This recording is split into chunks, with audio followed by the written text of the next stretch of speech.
முன்னாள் அமைச்சர் அமரர் தியாகராஜா மகேஸ்வரனின் 18ஆம் ஆண்டு நினைவு தினம் இன்றாகும்.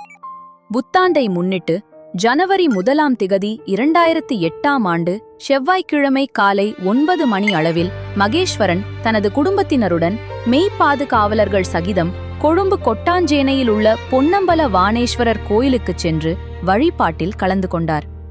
ஆலய உள்வீதியை மகேஸ்வரன் சுற்றி வந்து கொண்டிருந்த போது காலை 9:55 அங்கு நின்ற துப்பாக்கிதாரி ஒருவர் அவரை நோக்கி சரமாரியாக துப்பாக்கிச் சூட்டினை நடத்தினார்.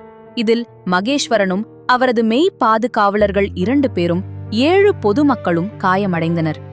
மகேஸ்வரனை அங்கிருந்தவர்கள் உடனடியாக கொழும்பு தேசிய மருத்துவமனைக்கு கொண்டு சென்றனர். அவருக்கு உடனடியாக சிகிச்சை அளிக்கப்பட்டது. எனினும் சிகிச்சை பலனளிக்காமல் காலை 10:15 அவர் உயிரிழந்தார். யாரும் எதிர்பாராத வேளையில் 2000ஆம் ஆண்டு தனது 34வது வயதில் முதலாக பாராளுமன்ற உறுப்பினராக யாழ்ப்பாணத்திலிருந்து மகேஸ்வரன் தெரிவானார். ஏறத்தாழ 50 வருடங்களின் பின் UNPக்கு முதலாக யாழ் மாவட்டத்திலிருந்து ஒரு ஆசனம் கிடைத்தது.